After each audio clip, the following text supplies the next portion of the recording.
নমস্কার, welcome to my new mini blog. আজ বানাবো মশলা পনির। ওই জন্য পনিরগুলো কিউব করে কেটে ভালো করে ধুয়ে ভেজে নিচ্ছি। এরপর ওই কড়াইতে দিয়ে দেবো 1 চামচ গোটা জিরে, 1 চামচ মৌরি দিয়ে ভালো করে ভেজে নেব।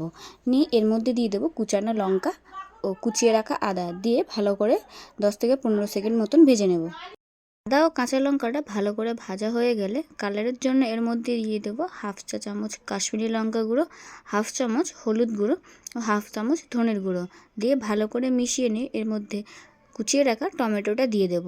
দিয়ে টমেটোটা ভালো করে ভাজা হয়ে গেলে এর মধ্যে দিয়ে দেব 1/2 চামচ নুন ও 1/2 চামচ চিনি দিয়ে ভালো করে ভেজে নেব। টমেটোটা ভালো করে গলে গিয়েছে। এরপর এর মধ্যে দিয়ে দেব কাজু আর গরম মশলা বেটে রেখেছিলাম, সেটা 2 চামচ দিয়ে ভালো করে এটা মিশিয়ে নেব।